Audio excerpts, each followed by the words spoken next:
मस्त रिमझिम पाऊस पडतो आहे आणि गरमागरम पिठलं भाकरी खायला तर खूप छान लागते. चला तर मग लगेच रेसिपीला सुरुवात करूया.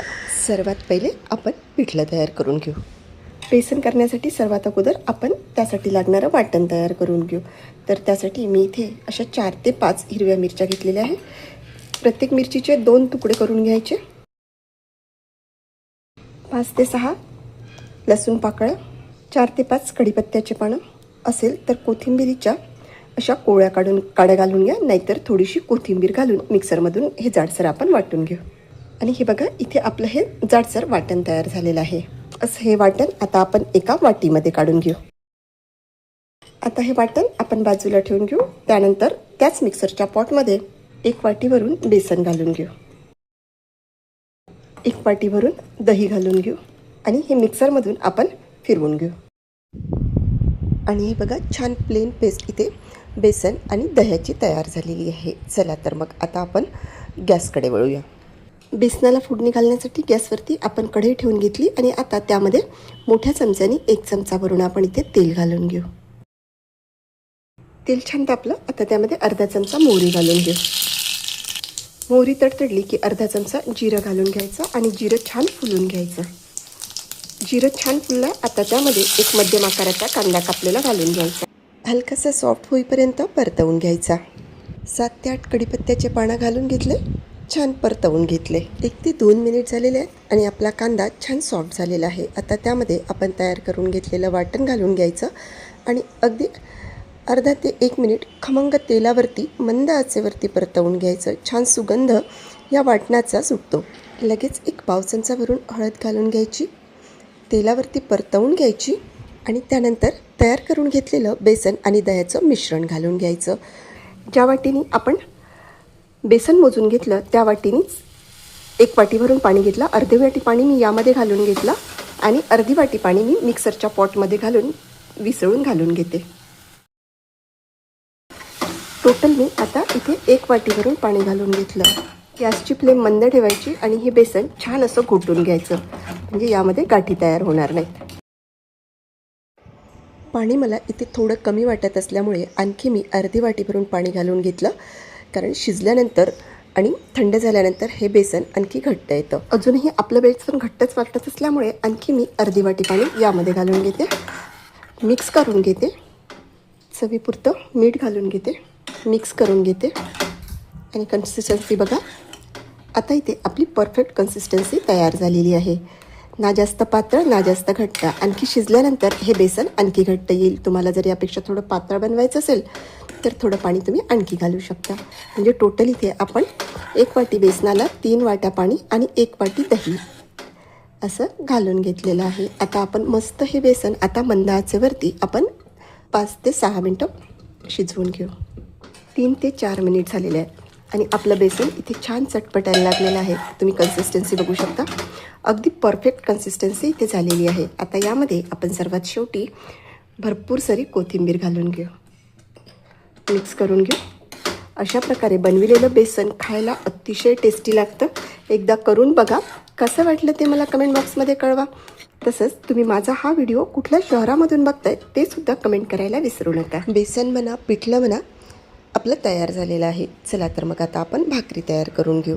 भाकरी तयार करण्यासाठी सर्वात अगोदर आपल्याला पाणी गरम करून घ्यायचं आहे. तर एका गंजीमध्ये 2 पेले पाणी ठेवून पाणी गरम करून घेतलं. त्यानंतर परातीमध्ये आपल्याला जेवढ्या भाकरी करायच्या आहेत तेवढं पीठ घालून घ्यायचं, अर्धा चमचा मीठ घालून घ्यायचं, हाताच्या साह्याने व्यवस्थित मिक्स करून घ्यायचं आणि त्यानंतर व्हिडिओमध्ये दिसत असल्याप्रमाणे मध्ये पाणी घालण्यासाठी असा गोल करून घ्यायचा, त्याला आळं करणे म्हणतात. आता या आळ्यामध्ये आपल्याला गरम पाणी घालून घ्यायचं आहे. गरम पाणी एकाच वेळी पूर्ण न घालता थोडं थोडं गरम पाणी घालून भाकरीसाठी आपल्याला पीठ भिजवून घ्यायचं आहे. खूप जास्त पाणी नाही घालायचं, अगदी असं व्हिडिओमध्ये दिसत असल्याप्रमाणे भगोरं होईल एवढं पाणी घालून घ्यायचं आणि व्यवस्थित इथे मिक्स करून घ्यायचं. आता हे व्यवस्थित मिक्स झालेलं आहे. आपण हाताच्या साह्याने हे एका साईडला पीठ असं दाबून द्यायचं, वरून थोडंसं कोरडं पीठ टाकून द्यायचं, म्हणजे यामधील वाफ जाणार नाही.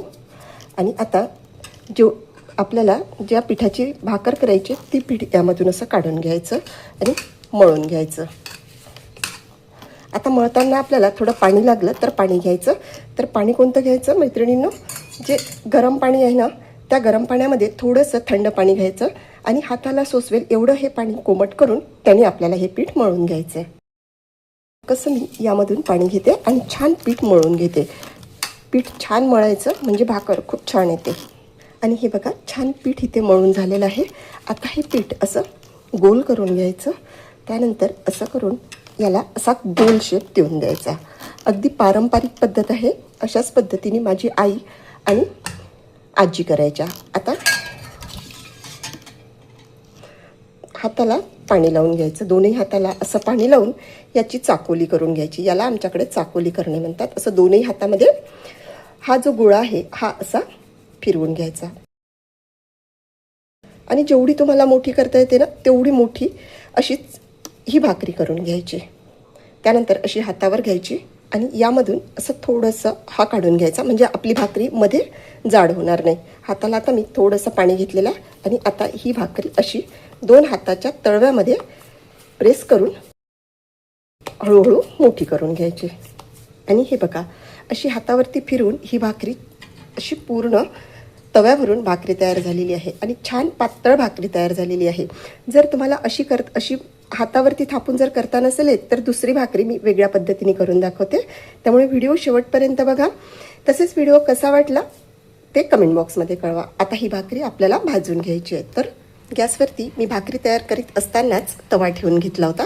आता ही भाकरी हा जो वरचा पार्ट आहे हा असा खाली घ्यायचा आणि अशी भाकरी टाकायची म्हणजे भाकरी छान येते. भाकरी वरच्या साईडने हलकीशी कोरडी आली की सराट्याच्या साहाय्याने परत पहिल्यांदा अशी सोडवून घ्यायची आणि त्यानंतर ही भाकरी पलटवून घ्यायची. 2 मिनिट झालेले आहेत. पहिल्याप्रमाणेच आपण ही भाकरी अशी सोडवून घ्यायची आणि खालच्या साईडने हलकेसे डॉट पडेपर्यंत भाजून घ्यायची. आपल्या भाकरीला डॉट छान पडलेले आहेत. आता ही भाकरी व्हिडिओमध्ये दिसत असल्याप्रमाणे डायरेक्ट गॅसवरती आपल्याला भाजून घ्यायची आहे आणि छान पापुद्रा सुटेपर्यंत ही भाकरी भाजून घ्यायची. मस्त गॅसवरती ही भाकरी फुलते आणि हे बघा इथे आपली ही भाकरी छान फुललेली आहे. मस्त पापुद्रासुद्धा निघालेला आहे. अशी ही भाकरी आता आपण एका टोपलीमध्ये काढून घ्यायची आणि अशाच पद्धतीने आपण इथे संपूर्ण भाकरी तयार करून घेऊ. आता आपण भाकरी बनविण्याची दुसरी पद्धत बघूया. पहिल्याप्रमाणे छान गोळा मळून घ्यायचा. त्यानंतर चाकोली करून छान जेवढी मोठी करता येईल तेवढी भाकरी आपण इथे करून घ्यायची. त्यानंतर पोळी लाटायचा पोळपाट घेऊन त्यावरती थोडंसं पाणी लावून घ्यायचं आणि व्हिडिओमध्ये दिसत असल्याप्रमाणे छान पातळ भाकरी इथे थापून घ्यायची. आणि तुम्ही बघू शकता मैत्रिणींनो छान भाकरी इथे थापून तयार झालेली आहे. छान पातळ झालेली आहे आणि तयार भाकरी तव्यावरती घेऊन ज्याप्रमाणे आपण पहिली भाकरी भाजली ना अगदी तशीच भाकरी आपल्याला इथे भाजून घ्यायची आहे. आपलं पिठलं तयार झालेली आहे. भाकरीसुद्धा तयार झालेली आहे. चला तर मग आता आपण ताट वाढून घेऊ. अशी ही पिठलं भाकर त्यासोबत ठेचा आणि सोबत कांदा घ्या मैत्रिणींनो. खायला अतिशय अप्रतिम लागते. एकदा तुम्ही ही पिठलं भाकरीची रेसिपी करून बघा. कशी वाटली ती कमेंट बॉक्समध्ये कळवा. आवडल्यास वैशालीच रेसिपी मराठीला सबस्क्राईब करा. चला तर मग भेटूया पुन्हा एकदा अशाच मस्तशा व्हिडिओमध्ये. धन्यवाद.